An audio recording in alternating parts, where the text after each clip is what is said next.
Buenos días. El día de hoy voy a explicar acerca del examen periodontal. Daré algunos conceptos que nos van a permitir entender más sobre este procedimiento y de cómo realizar un sondaje adecuado. También nos va a facilitar el correcto llenado de nuestra ficha de periodontograma. Entonces, lo primero que se debe saber son el tipo de sondas que existen, que son dos y ambas son rectas. La primera es la sonda Carolina del Norte, que es un poco más grande y mayormente la vamos a usar cuando ya realizamos investigaciones o también cuando trabajamos en poblaciones más grandes. La otra es la sonda de la OMS, que es la más usada y con la que vamos a trabajar más seguido en este proceso.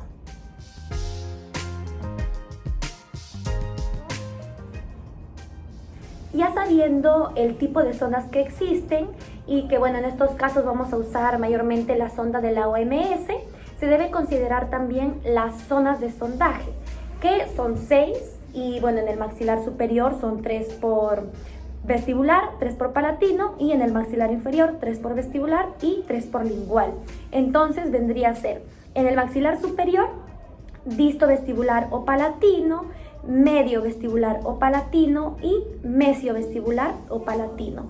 Y en el maxilar inferior cambiaría hacia lingual, o sea, por detrás sería disto lingual, a la siguiente sería medio lingual y más cerca hacia la zona media vendría a ser mesio lingual. Esa es la única diferencia, que en el maxilar superior viene a ser palatino por detrás y en el maxilar inferior viene a ser lingual. Otra cosa que debemos tener en cuenta es la técnica de sondaje. Esto se debe hacer del margen gingival hacia UCA siguiendo la superficie dental, ¿no? Es decir, que la sonda debe estar en una posición tan paralela como sea posible al eje longitudinal del diente. Esto para que no se cree una falsa distancia y así no se daña al paciente.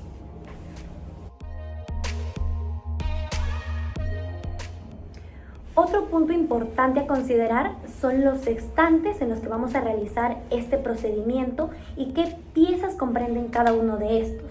Para ello, yo voy a ejemplificar con el tipo DONT, que no cuenta con las terceras molares.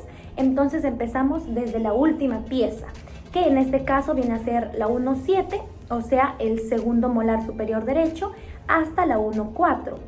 Luego nos pasamos al segundo sextante, que viene desde la pieza 1,3 hasta la 2,3, o sea, de canino a canino.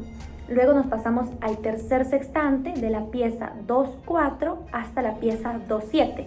Para esto estamos siguiendo en sentido horario y entonces pasamos al maxilar inferior en ese mismo sentido, que viene, desde la pieza 3,7, ya el cuarto sextante, desde la pieza 3,7 hasta la pieza 3,4, luego el quinto sextante, que también viene de canino a canino, igual que en el maxilar superior, que viene a ser desde la pieza 3,3 hasta la pieza 4,3, y el sexto y último sextante, desde la pieza 4,4 hasta la pieza 4,7.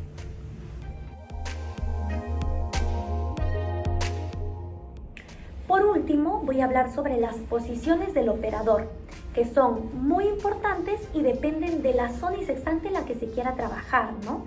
Se debe girar el sillón dental de acuerdo al paciente que va a estar acostado en sentido horario, es decir, que simule un reloj.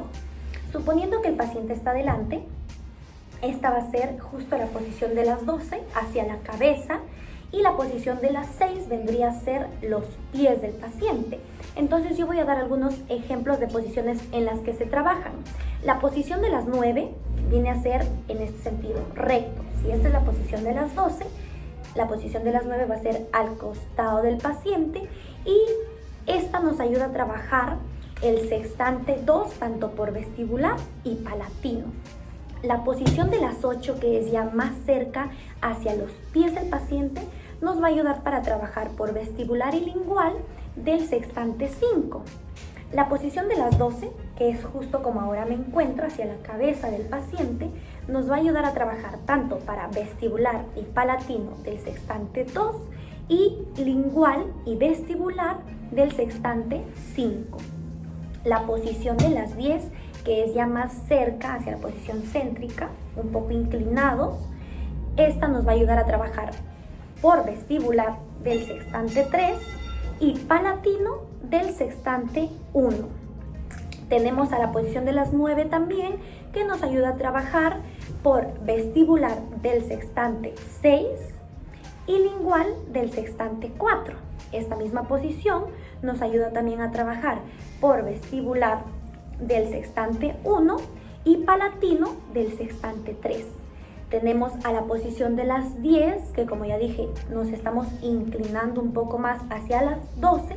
Nos ayuda a trabajar por vestibular del sextante 4 y lingual del sextante 6. Entonces, mencionando esto, nos damos cuenta que las posiciones que más se usan son las 8, las 9, las 10, las 11 y las 12.